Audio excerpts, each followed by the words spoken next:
अल्हम्दुलिल्लाहि रब्बिल आलमीन वस्सलातु वस्सलामु अला रसूलिहिल करीम अम्मा बअद फ़अऊज़ु बिल्लाहि मिनश शैतानिर रजीम बिस्मिल्लाहिर रहमानिर रहीम रब्बि इश्रह लि सदरी व यस्सिर लि अमरी वहलुल उक़दतम मिन लिसानी यफ़क़हू क़ौली रब्बी ज़िदनी इल्मा रब्बी ज़िदनी इल्मा रब्बी ज़िदनी इल्मा। अल्हम्दुलिल्लाह आज इल्म मिरास की नवी क्लास है।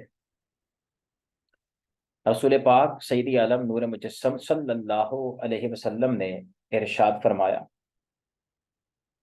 फरमाया कि जो शख्स हुसूल इल्म दीन के लिए किसी रास्ते पर चला, अल्लाह ताला इसके लिए जन्नत के रास्ते में आसानी पैदा फरमा देंगे। अल्लाह अकबर हो कबीरा।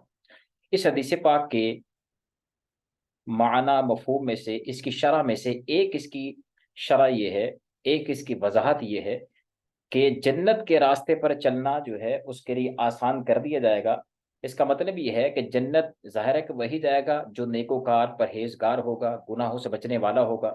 तो इस इल्म दीन को हासिल करने की बरकत की वजह से अल्लाह ताला इंशाअल्लाह उसके लिए नेक बनना आसान कर दे, गुनाहों से नफरत अल्लाह ताला उसके सीने में अता फरमा देगा कि एज ए रिजल्ट इंशाल्लाह वो जन्नत के रास्ते पर आसानी से जो है वो उस पर चलेगा और बिल आखिर अल्लाह ताला के फजल व करम से जन्नत में चला जाएगा। तो इल्म दीन बहुत बड़ा वजीफा इस माना में भी है कि अगर कोई हमसे कहे कि वजीफा बता दे नेक बनने का, तो नेक बनने का एक बेहतरीन वजीफा मेरे आपके नबी अलैहिस्सलाम ने ये इरशाद फरमाया, इल्म दीन का हासिल करना। इल्म दीन हासिल करेंगे इंशाअल्लाह जन्नत के रास्ते में अल्लाह ताला आसानी पैदा फरमा देगा। अल्लाह ताला हम सबको इल्म दीन की अहमियत को समझने की तौफीक अता फरमाए और इस मुख्तसर से ज़िंदगी में इसको हासिल करके अपनी आखिरत को बेहतरीन बनाने की तौफीक अता फरमाए। आमीन या रब्बिल आलमीन। आज इंशाअल्लाह अल्लाह ताला के फजल व करम से अस्हाबुल फराइज़ का बयान हम लोग शुरू कर रहे हैं। अगर आपने इससे पहले वाले लेक्चर्स को अच्छे तरीके से जहन में महफूज कर लिया है तो इंशाल्लाह अब बहुत ज़्यादा इंशाल्लाह आपको फ़ायदा होगा। और अगर आपने अभी तक इससे पहले वाले लेक्चर्स को नहीं सुना कि हिस्से किस तरह निकाले जाते हैं, असली मसला कैसे निकाला जाता है, तो फिर बहरहाल जो है हो सकता है आपको आगे परेशानी हो। ज़ाहिर है कि जब आपको ये चीज़ आती ही नहीं तो परेशानी तो होगी होगी। लिहाजा मशवरा ये होगा कि अगर आपने इससे पहले वाले लेक्चर्स नहीं सुने तो बराए मेहरबानी लाजमी उनको सुन लें ताकि आगे मसाइल समझना सीखना आसान हो जाए। जैसे कि मैं पहले भी बारहा बता चुका, आज इंशाल्लाह इसको फिर देख लेते हैं ताकि हमें रिवाइज हो जाए कि शरीयत मुतहरा ने रिश्तेदारों को मुख्तलिफ इकसाम में तकसीम किया है, या दूसरे लफ्ज़ों में वारिसों को कह लें, वारिसों को मुख्तलिफ इकसाम में तकसीम किया है। सबसे पहले असहाबे फ़राइज़ की बारी आती है। असहाबुल फ़राइज़, इनको ज़वील फ़रूज़ भी कहते हैं। इनको ज़वील फ़रूज़ भी कहते हैं। ये वो अफराद हैं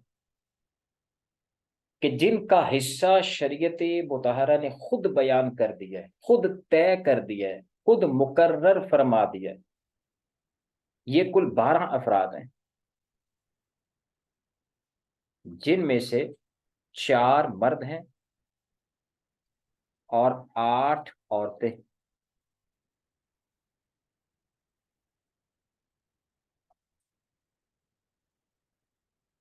और इनमें मजीद एक तकसीम ये है जो मैं आपसे अर्ज करता रहता हूँ, यानी कि पहले भी बारहा बताया जा चुका कि एक नस्बी है।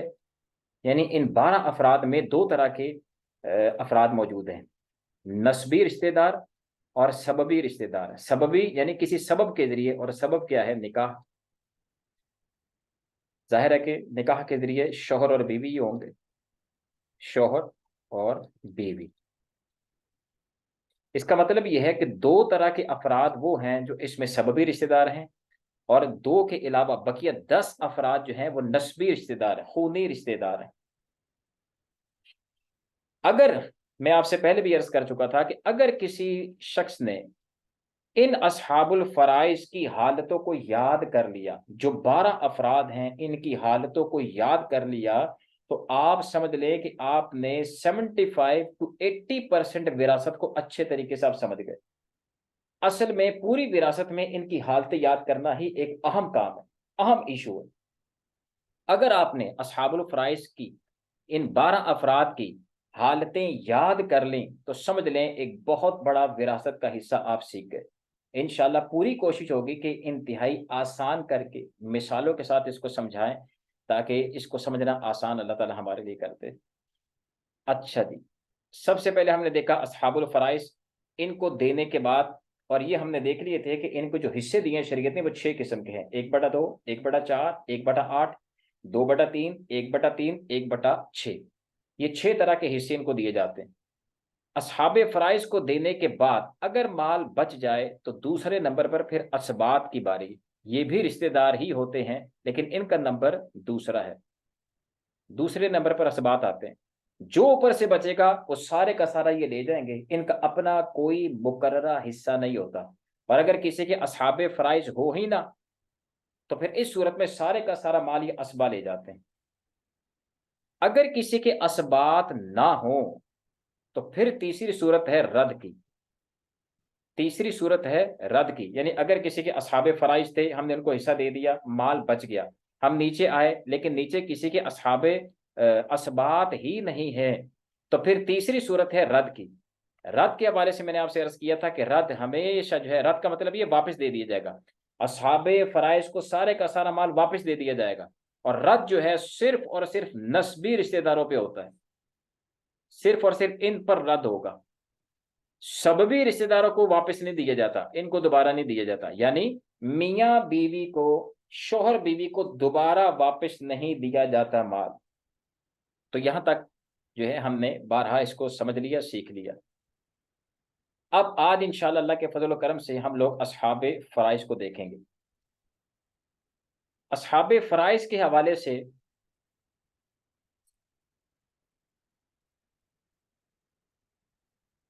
सबसे पहले आप 3 बातें यहां याद रखें। सबसे पहले याद रखें कि इनकी, जैसे मैंने आपको बताया, हालतें मुख्तलिफ होती हैं। बाज औकात क्या होता है, बाज औकात असहाबे फराइज जो हैं, यानी इनमें जो मुख्तलिफ अफराद हैं, असहाबे फराइज जो हैं, बाज औकात असहाबे फराइज सिर्फ बतौर असहाबुल फराइज, असहाबुल फराइज सिर्फ बतौर असहाबुल फराइज ही हिस्सा लेते हैं।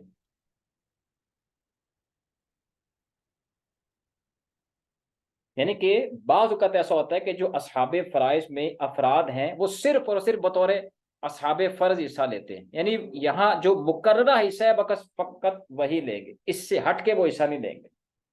यही पैसा लिया, बात खत्म।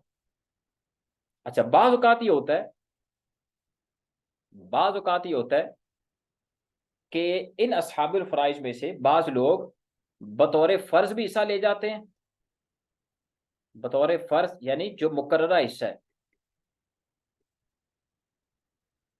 बतौर फर्ज भी हिस्सा लेते हैं। असहाबुल फराइज में भी हिस्सा लेते हैं, यहां भी हिस्सा ले लेते हैं, फिर नीचे असबा में भी आ जाते हैं,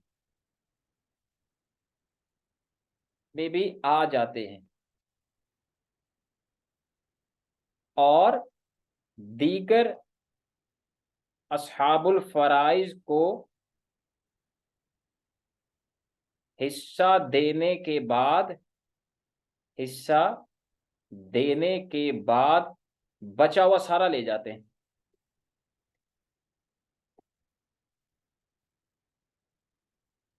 ये भी हो जाता है। ये इसकी दूसरी हालत होती है बात का, तो असहाबुल फराइज की, कि कोई असहाबे फराइज में से है लेकिन वो असहाबे फराइज में भी हिस्सा लेता है और फिर असबा में भी आ जाता है, और दीगर असहाबे फराइज को देने के बाद जो माल बचता है, बचा हुआ वो सारे का सारा वो दोबारा ले जाता है। तो बाज़ औक़ात यहाँ बंदा जो है, असहाबे फराइज में कोई ऐसा शख्स है जो दोनों तरफ से हिस्सा ले जाता है, बतौर असहाबे फर्ज भी हिस्सा पा जाता है और बतौर असबा बचा हुआ माल भी सारा ले जाता है। और तीसरी हालत इनकी ये होती है कि बाज़ औक़ात असहाबे फर्ज में से जो बंदा भी है वो असहाबे फराइज में से निकल आता है, यानी यहां अब हिस्सा नहीं लेता। असहाबे फराइज में हिस्सा नहीं लेता, हिस्सा नहीं लेता, बल्कि नीचे असबा में आके बचा हुआ सारा माल ले जाता है। नीचे असबा में आकर बचा हुआ, यानी असहाबे फराइज को देने के बाद जो बचता है, बचा हुआ सारा माल ले जाता है, सारा माल ले जाता है।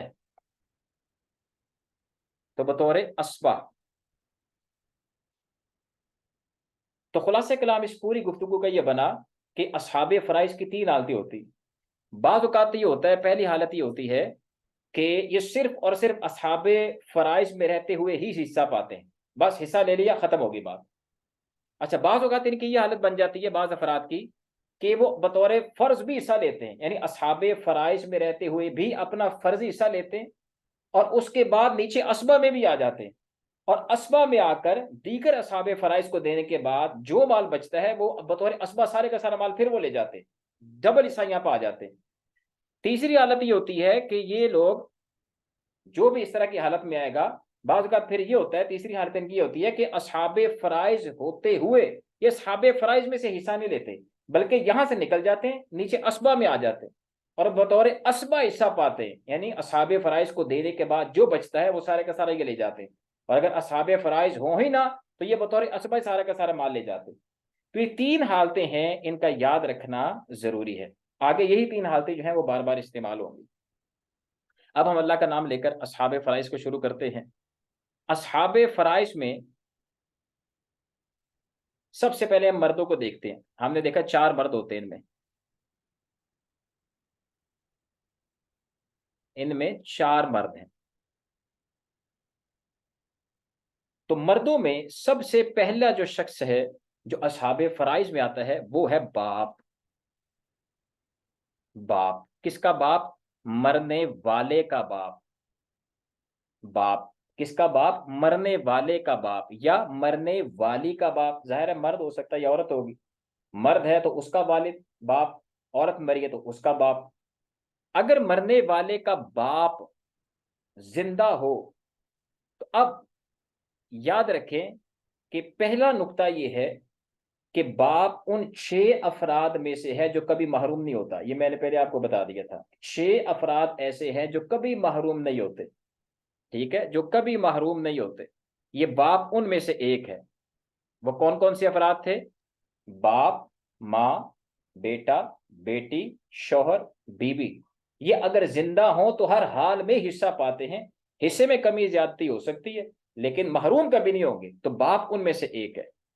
तो बाप की याद रखें तीन हालतें हैं। मैं यहां आसानी के लिए लिख दूं। अब आप देखें ना, इसको आसानी से याद करने के लिए कि बाप के हर्फ कितने हैं? बा, अलिफ, पा, 3 हर्फ, या यूं कह ले बे, अलिफ, पे, 3 हर्फ। तो 3 हर्फ है, बाप की हालतें भी तीन है। आसानी से याद रखने के लिए बाप की तीन हालतें बस। अब यहां जो है हम यहां इसको 2 कॉलम बना लेते हैं। एक है शराइत के हवाले से और एक है, इसको आप यूं समझ लें आसानी से, हालत बदलने का सबब क्यों बना। हालत बदलने का सबब क्या है? हालत बदलने का सबब इंशाल्लाह अभी आगे आपको समझ आ जाएगा। इसके मैंने 2 कॉलम बना दी ताकि मजीद आपको आसानी से इसको समझ आ जाए। शराइत से मुराद मैंने ये लिया है, यानी यहाँ ये मुराद होगा कि बाप की जो तीन हालतें हैं, अगर पहली हालत हम देखते हैं तो इसकी ये हालत क्यों बन गई, वो कौन सी शराइत है जिसकी वजह से बाप की ये हालत बन रही है। जैसे बाप की पहली हालत जो हम पढ़ने जा रहे हैं वो है कि बाप असबा बन जाता है। ये बाप की पहली हालत है। इसका मतलब ये है कि बाप है असहाबे फराइज में से, लेकिन इस हालत में बाप की पहली हालत यह है कि असहाबे फराइज में से ये निकल आएगा और नीचे असबा में आ जाएगा। असबा में आ जाने का मतलब यह है कि अब ये मुकर्ररा हिस्सा नहीं लेगा, बल्कि दीगर असहाबे फराइज को देने के बाद जो माल बचेगा वो सारे का सारा बाप ले जाएगा। और अगर कोई असहाबे फर्ज और ना हो तो इस सूरत में बतौर असबा सारे का सारा माल बाप ले जाएगा। ठीक है, तो बाप की पहली हालत क्या है, बाप असबा बनेगा। अच्छा, असबा कब बनेगा, अब ये समझने वाली बात हम इसकी शराइत में देखते हैं। पहली हालत बाप की यह है, बाप असबा बनेगा कब, जब मरने वाले या मरने वाली, जाहिर है मर्द मरेगा या औरत मरेगी, इनकी औलाद ना हो, औलाद ना हो। अगर कोई शख्स फौत हुआ, मिसाल के तौर पर जैद फौत हुआ, जैद की अगर औलाद नहीं है, बाप मौजूद है, तो बाप असहाबे फराइज में से निकल के सीधा असबा में आ जाएगा और सारे का सारा माल जो बचेगा वो ले जाएगा, या अगर असहाबे फरूज में से और कोई भी ना हो तो सारे का सारा यही ले जाएगा। औलाद ना हो। अब यहां जो है इंतहाई अहम नुक्ता जो समझना है हमने वो ये कि पूरी विरासत में आगे हम जितने भी मसाइल पढ़ेंगे, जब भी मैं औलाद का जिक्र करूंगा कि औलाद हो या औलाद ना हो, तो इससे मुराद क्या है, इससे मुराद क्या है। देखिए, औलाद में जाहिर है कि बेटा होगा और बेटी होगी, यही है ना औलाद मरने वाले की, बेटा है या बेटी है। अब बेटे का आगे बेटा, ये मरने वाले क्या क्या लगा, यहां हम लिख लेते हैं मैयत। मैयत की औलाद के हवाले से हम देख रहे हैं, मरने वाले का ये बेटा और मरने वाले के बेटे का बेटा, आगे क्या लगा, मैयत का पोता। इस मैयत का ये पोता ही है ना, बेटे का बेटा पोता होता है और बेटे की बेटी पोती होती है। इसी तरह इस पोते की आगे औलाद, जाहिर है वो मरने वाले का पड़ पोता होगा।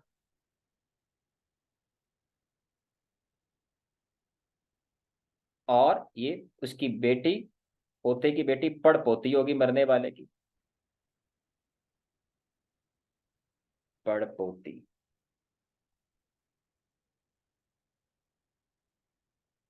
इसी तरह पड़ पोते की औलाद नीचे तक, इसी तरह बेटी की औलाद होगी और वो होगी मरने वाले की, यानी नवासा नवासी कहलाएगी। ये तो बात क्लियर होगी ना, ये है एक चार्ट मैंने आपके सामने बना दिया। अब याद रखें कि जब मैं आपसे कहूंगा मरने वाले का मरने वाले की औलाद, तो औलाद से मुराद हम किन को लेंगे, याद रखें कि ये बेटी की औलाद, नवासा नवासी, इसी तरह मजीद इनके आगे नीचे तक औलाद जो भी होगी, ये इसमें फिलहाल शामिल नहीं होगी। इसी तरह पोती की आगे मजीद औलाद, इसका अपना बेटा, इसकी बेटी, ये इसमें शामिल नहीं होगी। इसी तरह पड़पोती की मजीद आगे औलाद, पड़पोती का बेटा, पड़पोती की बेटी, ये इसमें शामिल नहीं होगी। इन शॉर्ट आप देखें तो जितनी भी मोअन्नस औलाद है, बेटी पोती पड़पोती, मोअन्नस औलाद की जितनी भी औलाद है वो इसमें शामिल नहीं होगी। जब मैं कहूंगा औलाद तो उससे मुराद ये होगा बेटा, बेटी,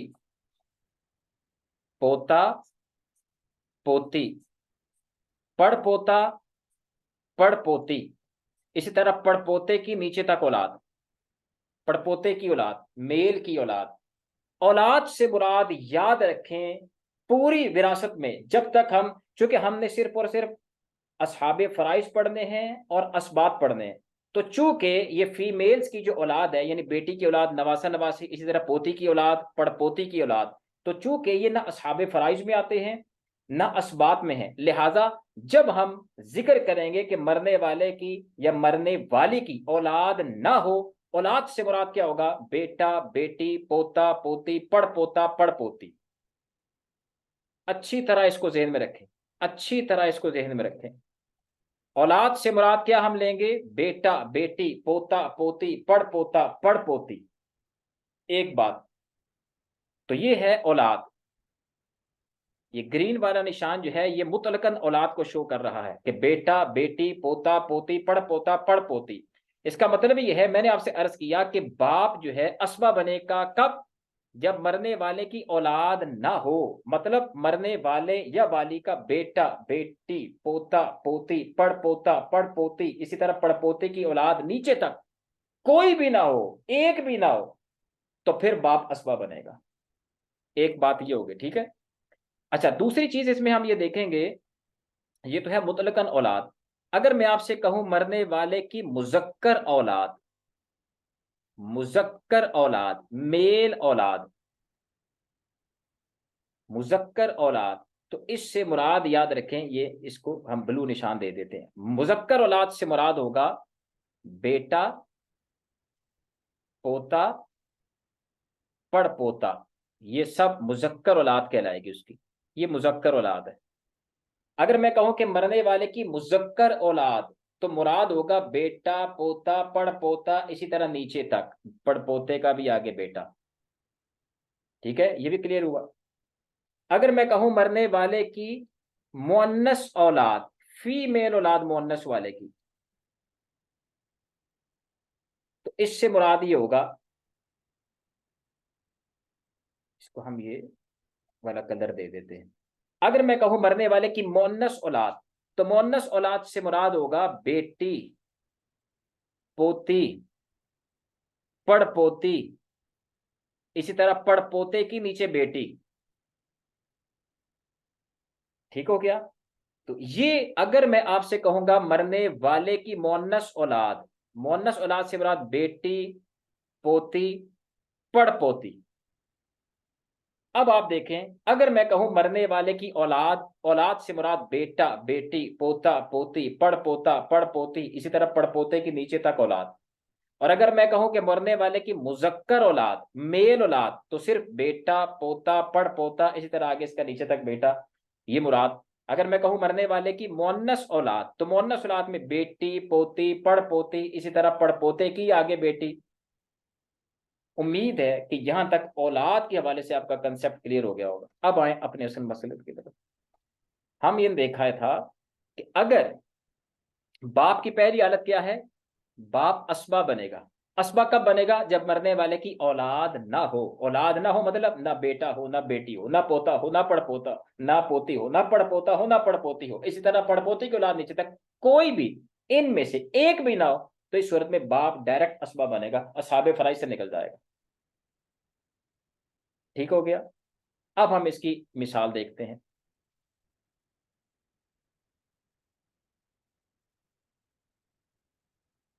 एक शख्स जैद फोत हुआ। जैद फोत हुआ, जब आपने उनसे मसला पूछा, वारसों के बारे में पूछा कि जैद फोत हो गया, तो उन्होंने कहा कि जी आप हमें मसला निकाल के बता दें। तो आपने पूछा मरने वाले के वारसों में बता दें। उन्होंने कहा कि जी मरने वाले का सिर्फ बाप मौजूद है और बीवी मौजूद है, सिर्फ ये दो वारिस है और कोई नहीं है। तो आपने क्या करना है, सबसे पहले आपने बाप की पोजीशन देखी। आपने देखा कि जैद की कोई औलाद है कि नहीं है। आपने देखा जैद की कोई औलाद नहीं, अगर होती तो हम यहां लिखते उसको वारिसों में। जैद की कोई औलाद नहीं, बाप की हालत क्या है? इसका मतलब यह है जब जैद की कोई औलाद नहीं तो बाप असबा बनेगा। हम लिख देंगे बाप असबा। अच्छा, यहां बीवी की चूंकि अभी हमने हालतें पढ़ी नहीं है, लेकिन अगर मैं आपको यहां बीवी की हालत बता दूं, तो अगर इससे पहले वाले लेक्चर्स आपने सुन रखे हैं तो आप पूरे का पूरा मसला फाइंड आउट कर लेंगे। ये फायदा है, इससे पहले जो हमने दो लेक्चर्स जो है उस पर मेहनत की है, उसका फायदा आपको अभी इंशाल्लाह नजर आएगा। अब देखें, यहां जो है बीवी को शरीयत मुताहरा 1/4 दे रही है। ये मैंने आपको बता दी 1/4। अब मैं आपसे कहूं कि भाई इनको हिस्से निकाल के बता दें, आप अगर पहले वाला सबक याद रखे हुए हैं तो आप फौरन से बेहतर हिस्सा निकाल देंगे। अब क्या करना है, सबसे पहले असली मसला निकालना है, यानी सबसे पहले आपने देखना है कि जैद की कुल प्रॉपर्टी के कितने हिस्से होंगे।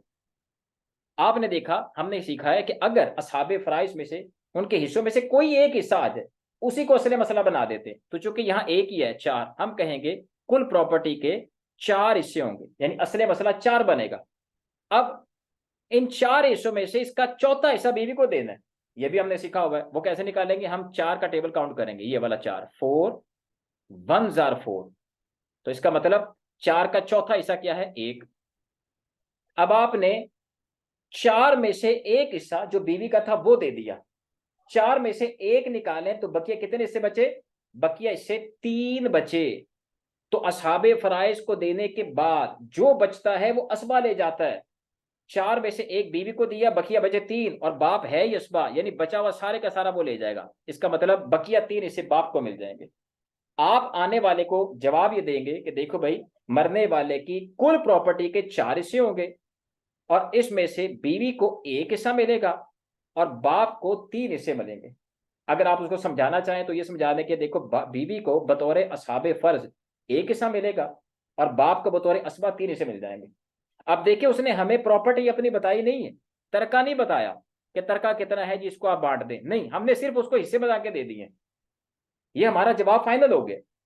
अगर वो हमें यहाँ हिस्सा भी बता दे, जैसे मिसाल के तौर पर वो ये बताता है जी देखिए, मरने वाले का 40,000 तरका है, आप 40,000 को तकसीम करके बता दें इस बीवी और बाप को कितना मिलेगा।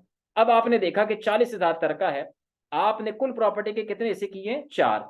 अब आप क्या करेंगे, 40,000 को डिवाइड करेंगे इस 4 से, क्योंकि हमने 4 हिस्सों में इसकी प्रॉपर्टी तकसीम की है। 40,000 को अगर आप डिवाइड करें 4 से तो जवाब आपके पास 10,000 आएगा, यानी 10,000 के 4 हिस्से बन गए, क्योंकि हमने उसकी कुल प्रॉपर्टी को 4 हिस्सों में तकसीम की है।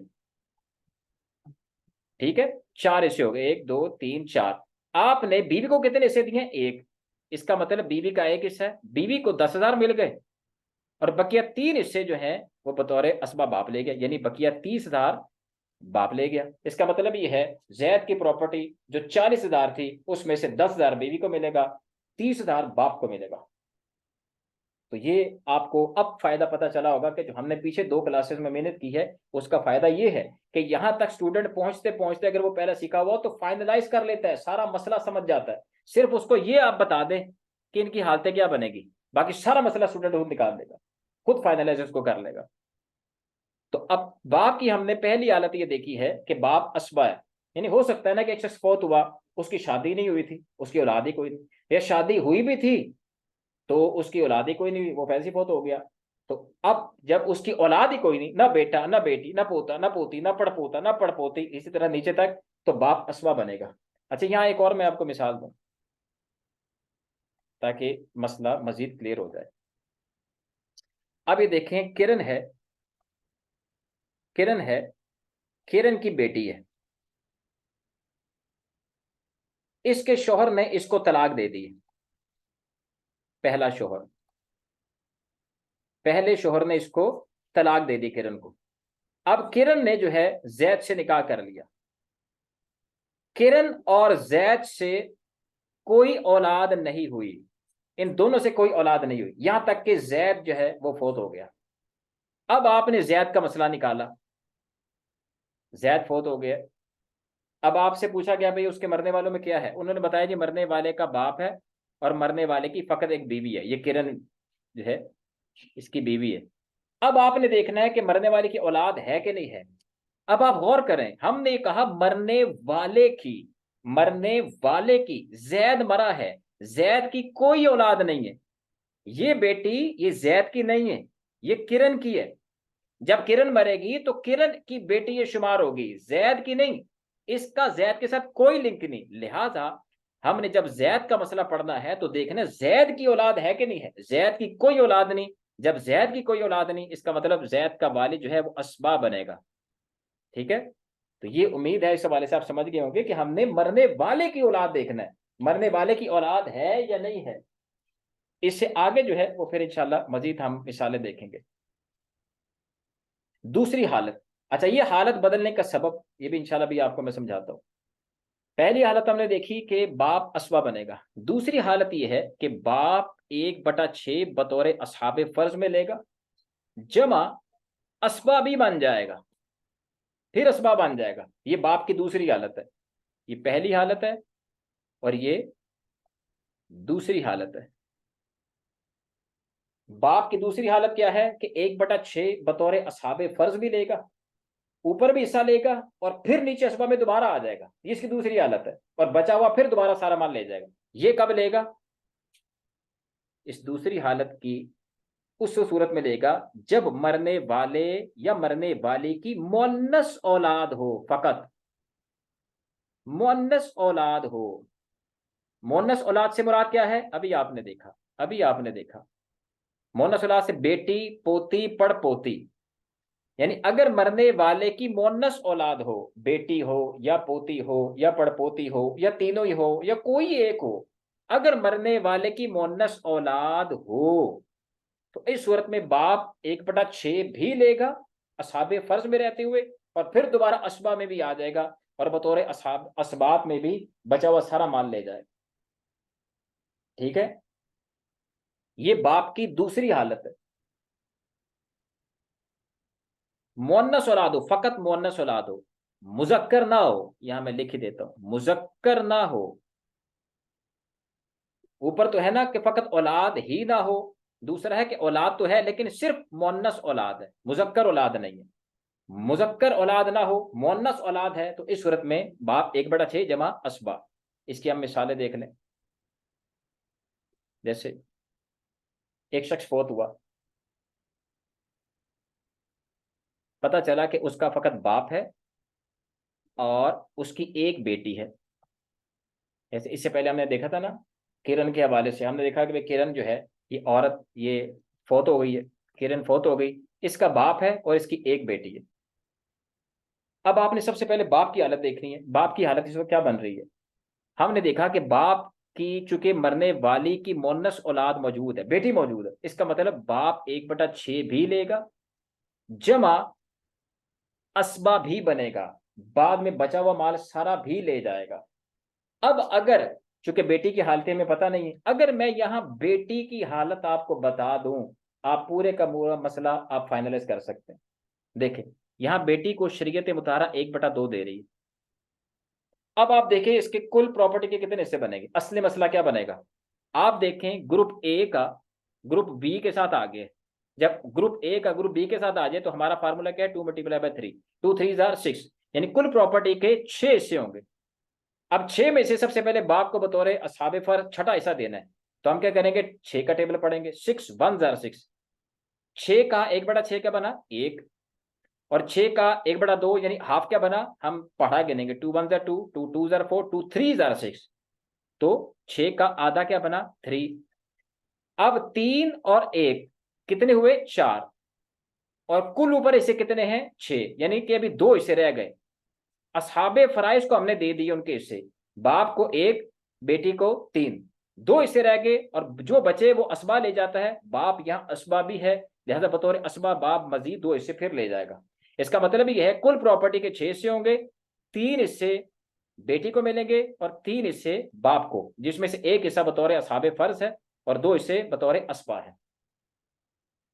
अगर आपको यहाँ वो प्रॉपर्टी बता दे मरने वाला, तो आप उसको फिर निकाल सकते हैं। जैसे उसने बताया जी मरने वाले की 60,000 तर्क है, आप क्या करेंगे? 60,000 तकसीम 6, क्योंकि 6 हिस्से हमने इसको किए, जवाब आपके पास आएगा 10,000। ये एक हिस्सा है। बेटी को कितने देने? 3 हिस्से। आप 3 को मल्टीप्लाई करते 10,000 से, 30,000 बेटी को मिल जाएगा, और 3 हिस्से बाप के हैं, 30,000 बाप ले जाएगा, आधा बेटी ले गई आधा बाप, इस तफसील के साथ। और इसी तरह अगर यहाँ एक शख्स फौत हुआ, उसका वरसा में बाप है और पोती है। हमने बाप की कंडीशन देखी, बाप की इस वक्त हालत जो है वो मरने वाले की औलाद है, मुअन्नस औलाद मौजूद है। मुअन्नस औलाद मौजूद हो तो बाप 1/6 जमा असबा भी बनता है। और अगर मैं पोती की यहाँ हालत बता दूं तो आप सारा मसला निकाल लेंगे। पोती की यहाँ हालत 1/2 वाली है, नहीं वही सूरत बन जाएगी कि कुल प्रॉपर्टी के 2 हिस्से, क्योंकि ऊपर वाला ग्रुप का नीचे वाले के साथ आ गया, 2 3 जार 6, कुल प्रॉपर्टी के 6 हिस्से, और बाप को बतौर असहाबे फर्ज 1 हिस्सा मिलेगा, 6 1 जार 6, और पोती को 6 का हाफ क्या मिलेगा? 2 3 जार 6, 3 हिस्से इसको। अब 2 हिस्से बच गए 6 में से, और 2 हिस्से बतौर असबाब बाप ले जाएगा। 3 पोती को मिल जाएंगे, 3 ही बाप को मिल जाएंगे। ठीक हो गया। उम्मीद है कि यहां तक आप बाप की 2 हालतें समझ गए होंगे। तीसरी हालत, यहां मैं ऊपर लिख भी देता हूँ आसानी के लिए, अगरचे मैंने आगे लिख दिया हुआ, मोनस औलाद की सूरत में। आगे देखे जी, बाप की तीसरी हालत, बाप फकत असहाबे फराइज में रहते हुए 1/6 लेगा, फकत 1/6 लेगा। वो कब लेगा? तीसरी हालत ये है कि अगर मरने वाले की मुजक्कर औलाद हो, मुजक्कर औलाद हो, चाहे सात मोनस हो या ना हो, उससे कोई फर्क नहीं पड़ता। अगर मुजक्कर औलाद है, अगर मुजक्कर औलाद, मुजक्कर औलाद से क्या मुराद है? अभी हमने सीखा बेटा, पोता, पड़ पोता, नीचे तक। अगर मरने वाले का बेटा है या पोता है या पड़पोता है या इससे नीचे तक, कोई भी एक हो या दो हो या सभी हो, कोई एक हो मुजक्कर औलाद में से, तो बाप सिर्फ और सिर्फ 1/6 लेगा। अब असबा नहीं बन सकता, अब असबा नहीं बन सकता। यहां मैं आपको एक नोट लिखवा रहा हूं, याद रखें कि मुजक्कर औलाद जो है ना, मुजक्कर औलाद ये असबा होती है। इसका मतलब यह है कि बेटा, पोता, पड़ पोता, ये सब के सब मुजक्कर औलाद असबा होते हैं, ये असहाबे फरूज नहीं होते, यानी ये लोग असहाबे फराइज में नहीं आते।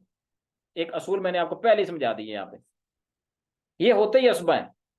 चूंकि ये औलाद खुद नीचे मौजूद है असबा में, लिहाजा अगर मुजक्कर औलाद मौजूद हो, मुजक्कर औलाद मौजूद हो, तो फिर ये बाप को असबा नहीं बनने देते, क्योंकि ये खुद जो है असबा होते हैं, मुजक्कर औलाद। ये नोट मैंने आपको पहले लिखवा दिया ताकि कि मसाइल समझना इंशाल्लाह मजीद आसान हो जाएगा। इसके साथ बेटियां हों या ना हो, वो कोई फर्क नहीं पड़ता। इंशाल्लाह मिसालें देखते हैं, आपको समझ आ जाएगा। देखे जी, एक शख्स फौत हुआ,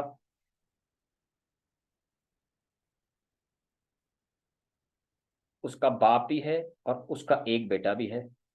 अब हमने बाप की सबसे पहले पोजीशन देखी।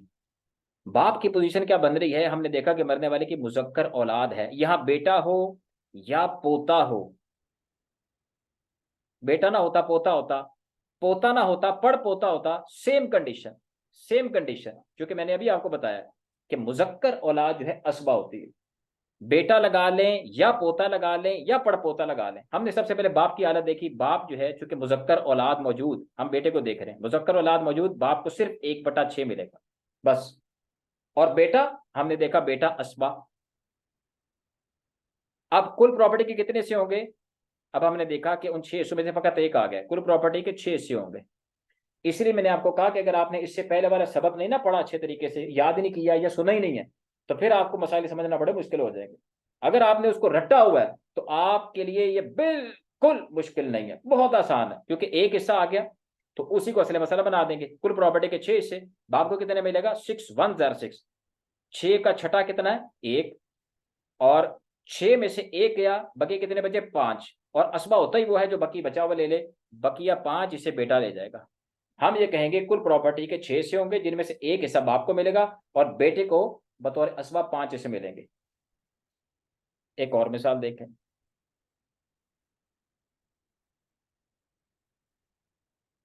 एक शख्स फौत, औरत फौत हुई, चलिए हम औरत कर देते हैं, हिंदा को, हिंदा फौत हुई। उसका बाप भी है, उसका शौहर भी जिंदा है और उसका बेटा भी है। अब देखें जी, अब सबसे पहले आपने बाप की हालत देखी। हमने देखा कि मरने वाली की मुजक्कर औलाद मौजूद, मुजक्कर औलाद हो तो बात फकत 1/6। और मुजक्कर औलाद के हवाले से मैं आपको पहले बता चुका कि ये होती है असबा, असबा। अगर मैं यहां आपको शोहर की हालत बता दूं, आप सारे का सारा मसला फाइंड आउट कर लें, अगर आपने इससे पहले वाले असबाब अच्छे तरीके से याद किए हुए।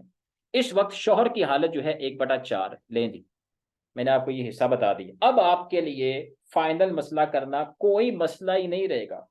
अब आपको देखें, ऊपर वाला 4 नीचे वालों के साथ आगे, ग्रुप ए का ग्रुप बी के साथ, हम क्या करते हैं 4 × 3। कुल प्रॉपर्टी के 12 हिस्से होंगे, 4 3 12। अब 12 में से बाप को देना है, शोहर को देना है, फिर जो बचेगा वो असबा को दे देना है। 12 में से बाप को कितना मिलेगा? 6, 1/6 इसका हिस्सा है। 6 1 6, 6 2 12। तो 12 का छठा हिस्सा क्या है? 2। 2 बाप को मिल जाएंगे।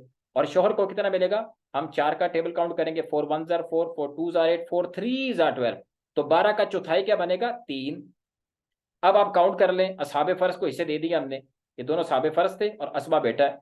3 और 2 5, कुल हिस्से 12 है। 5 हिस्से हमने असहाबे फर्ज को दे दिए, बकिया बचे 7, वो बतौर असबाब बेटा ले जाएगा। अल्लाह अकबर हो कबीरा। सीधा सीधा मसला होगा। अगर आपको यहाँ तरका बता दे, मिसाल के तौर पर 1,20,000, कि जी 1,20,000 उसका तरका है। अब आप बता दें ये 1,20,000 कैसे तकसीम होगा। आप क्या करेंगे? सीधा सीधा 1,20,000 डिवाइडेड बाय 12, आपके पास जवाब आ जाएगा 10,000। जवाब 10,000 आ जाएगा। तो अब उस 10,000 का ये एक हिस्सा बन गया। अब आपने क्या करना है? इस एक हिस्सा है, ये एक हिस्सा है। शोहर को, बाप को कितने मिल रहे हैं? 2 हिस्से। 10 को मल्टीप्लाई कर दे 2 से, 20,000। बाप को मिला 20,000, यहां लिख देते हैं 20,000। शोहर को कितने मिल रहे हैं? 3 हिस्से, यानी 30,000 इसको मिल गया। और बचे कितने बचे? 7 हिस्से बेटे को देने हैं, 70,000 बेटे को मिल गया। 70 और 3 1,00,000, 1,00,000 और 20, ये 1,20,000 हो गया। तो आप ये कहेंगे कि भाई कुल प्रॉपर्टी जिसकी 1,20,000 थी, बाप को 20,000 मिलेंगे, शोहर को 30,000 मिलेंगे, बेटे को 70,000 मिलेंगे। नहीं जी, आज आपके सामने ये 3 हिस्से इसकी मैंने आपको बता दिया है। चले अभी दादे को भी जो है अभी इंशाल्लाह इसको कवर कर ही लेते हैं। अच्छा, ये जो देखिए, अब मैंने आपको दूसरा वाला खाना बनाया था, हालत बदलने का सबब। बाप की 3 हालतें मुकम्मल हो गई, 3 हालतें मुकम्मल हो गई। अगर आप गौर करें तो औलाद होने की सूरत में बाप 1/6 लाजमी ले रहा है। यहाँ मोन्नस औलाद थी, 1/6 फिर भी लिया, मुजक्कर औलाद 1/6 फिर भी लिया। इसका मतलब यह है कि अगर मरने वाले या मरने वाले की औलाद हो तो कम से कम 1/6 बतौर साबिक़ फर्ज तो बाप जरूर लेगा। एक बात ये हो गई। दूसरी बात यह है कि अगर मोन्नस औलाद है, मुजक्कर नहीं है, तो साथ असबा भी बन जाएगा। मुजक्कर है तो फकत 1/6 ही लेगा, और अगर औलाद है ही नहीं तो असबा। दोबारा इसको देख लें, अगर मरने वाले या वाली की औलाद ना हो सिरे से, न बेटा न बेटी न पोता न पोती न पड़पोता न पड़पोती नीचे तक, तो मरने वाले का बाप असबा बन जाएगा, पहली आदत। और अगर मरने वाले की मोन्नस औलाद हो, मोन्नस औलाद हो फकत, मुजक्कर ना हो, तो 1/6 भी लेगा बतौर साबे फर्ज, और असबा भी बन जाएगा। और अगर मरने मरने वाले की मुजक्कर औलाद हो, यानी बेटा हो या पोता हो या पड़पोता हो नीचे तक, मुजक्कर औलाद हो, इसमें से कोई हो, तो बाप फकत 1/6 लेगा। इसकी 3 हालतें। अब देखिए, हमने यहां जो मैं आपको बताना ये चाह रहा हूं, ये खाना जो है मैंने क्यों लिखा कि बाप को जो चीज इफेक्ट करती है, उसकी हालतों पर जो असरअंदाज हो रही है, उसकी हालतें बदल रही हैं, किस वजह से? हालत बनने का सबब क्या है? औलाद। यानी बाप की हालत सिर्फ और सिर्फ औलाद की वजह से बदलती है। इसका मतलब यह है कि बाप के साथ औलाद के अलावा अगर कोई और आ जाता है, माँ है, चचा है, भाई है, ताया है, फूफा है, जो भी औलाद के अलावा रिश्ता आता है, तो बाप के हिस्से पर कोई असरअंदाज नहीं कर सकता, उसको कोई फर्क नहीं पड़ता। बाप के साथ माँ आ जाए, उसको हिस्से को कोई फर्क नहीं पड़ेगा। बाप के साथ औलाद के अलावा कोई और आ जाए, बाप के हिस्से को कोई फर्क नहीं पड़ेगा।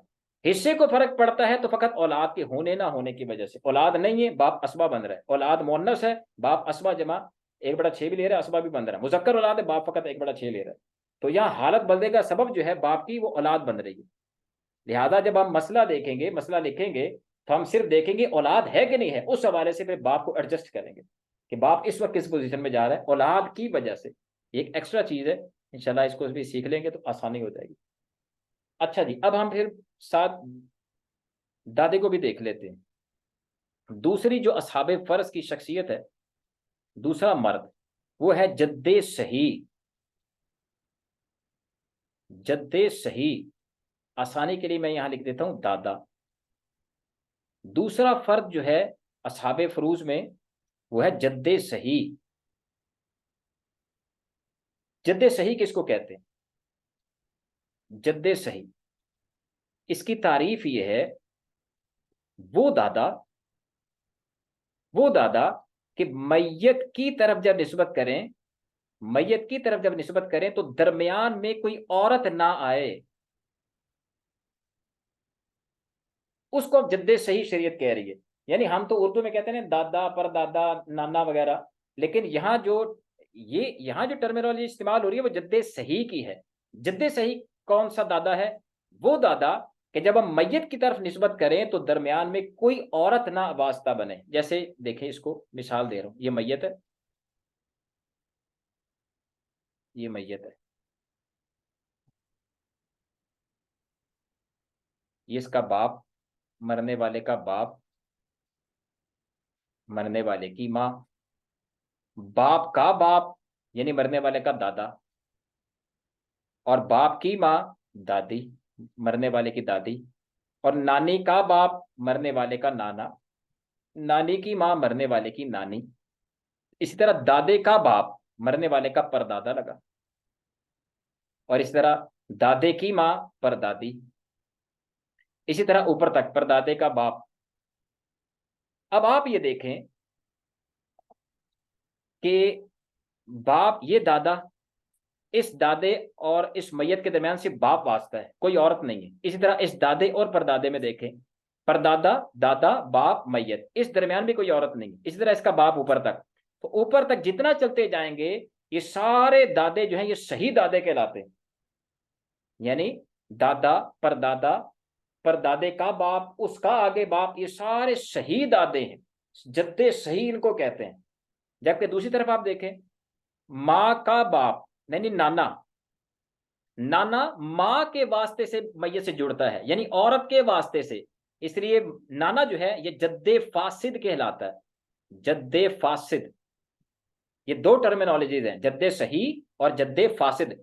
जो औरत के वास्ते से मैयत से जुड़ता है वो जद्दे फासिद है, और जो मैयत के और इसके दरमियान किसी औरत का वास्ता ना आए, कोई औरत दरमियान में वास्ता ना बने, वो दादा जद्दे सही कहलाता है। यानी दादा या उसका बाप, पर दादा या ऊपर उसका बाप, तो ये है जद्दे सही। उम्मीद है जद्दे सही आप समझ गए होंगे। अब हम जल्दी से इसकी हालतें भी देख लेते हैं, क्योंकि है दोनों ही एक जैसी हालतें। तो आपने एक असूल, इस मैंने आपको पहले समझाया था कि करीब का वारिस दूर के वारिस को महरूम कर देता है। ये मैंने आपको एक असूल पहले समझाया था, अगर आपको याद हो, करीब का वारिस दूर के वारिस को महरूम कर देता है। ये असूल आपने ज़हन में रखना है। अच्छा, जद्दे सही, इसकी कितनी हालतें हैं आसानी के लिए समझ लें। दादा के चार हर्फ हैं, दाल अलिफ दाल अलिफ, तो दादा की भी चार हालतें हैं, जद्दे सही की भी चार हालतें। और दादा जो है आप इसको बाप ही समझें, ये बाप है, चूंकि बाप का बाप है लिहाजा ये बाप ही है, और इसकी बैन ही वही हालतें हैं जो बाप की हैं। पहली हालत इसकी हम देख लेते हैं, फिर आगे इंशाल्लाह आपको समझ आ जाएगा। पहली हालत क्या है बाप की, ये मारूम, दादे की, ये मारूम हो जाएगा। किस सूरत में मारूम होगा? मैंने आपको कहा कि दादा जो है बाप की जगह आता है, इसको बाप ही समझें। लिहाजा अगर मरने वाले का बाप मौजूद है, पहली हालत क्या है, अगर बाप मौजूद हो, मरने वाले का बाप मौजूद हो, तो दादा महरूम हो जाएगा। क्योंकि करीब का वारिस, ये देखिए आपको अभी समझ आ जाएगा कि बाप करीब का वारिस है, दादा बाप के वास्ते से मैयत से जुड़ता है। करीब का वारिस दूर के वारिस को महरूम कर देता है, लिहाजा अगर मरने वाले का बाप खुद मौजूद है तो दादा महरूम हो जाएगा। ये इसकी पहली हालत है, दादे को कुछ नहीं मिलेगा, दादा महरूम, क्योंकि बाप खुद मौजूद है। दूसरी हालत बैन ही वही हालतें हैं। क्या? अगर बाप मौजूद ना हो, अगर मरने वाले का बाप मौजूद ना हो, दादा है, तो फिर जो हालतें बाप की है बैन ही वही हालतें दादा की बन जाएंगी। यानी अब दूसरी हालत क्या होगी, दादा असबा बनेगा। असबा कब बनेगा? एक तो ये कि बाप मौजूद ना हो, दूसरा ये कि मरने वाले की कोई औलाद ना हो, ना बेटा ना बेटी ना पोता ना पोती ना पड़पोता ना पड़पोती, नीचे तक औलाद कोई नहीं है, दादा असबा बनेगा। दूसरी हालत क्या है, दादा 1/6 भी लेगा और जमा असबा भी बनेगा। किस सूरत में? जब मरने वाले की मोन्नस औलाद आ जाए, बाप ना हो और साथ मोन्नस औलाद आ जाए, बेटी पोती या पड़पोती, इसी तरह नीचे तक मोन्नस औलाद में से कोई आ जाए, तो फिर दादा 1/6 भी लेगा और बतौर असबाबी हिस्सा लेगा। जैसे बाप की हालत थी, इसी तरह तीसरी हालत, चौथी हालत दादा की क्या है कि दादा फकत 1/6 लेगा जब मरने वाले की मुजक्कर औलाद हो, बाप मौजूद ना हो, मोनस औलाद हो। चौथी हालत क्या है कि बाप मौजूद ना हो, मुजक्कर औलाद हो, मुजक्कर औलाद आ जाए, बेटा आ जाए, पोता आ जाए, पड़पोता आ जाए, कोई इनमें से एक आ जाए, अगर मुजक्कर औलाद आ गई तो दादा फकत 1/6 लेगा। बैन ही वही, दादा बाप ही समझे, ये बाप की जगह लेता है। तो दादे की कितनी हालतें होगी? 4। अगर बाप मौजूद है, अगर बाप मौजूद है तो बाप के होने की वजह से दादा महरूम, दादे को कुछ नहीं मिलेगा। और अगर बाप नहीं है तो फिर ये इसकी हालतें जो है बैन ही वही वाली बन जाएंगी जो असल में बाप की थी। औलाद ना हो, असबा, मोनस औलाद फकत है 1/6 जमा असबा, और मुजक्कर औलाद भी है तो 1/6।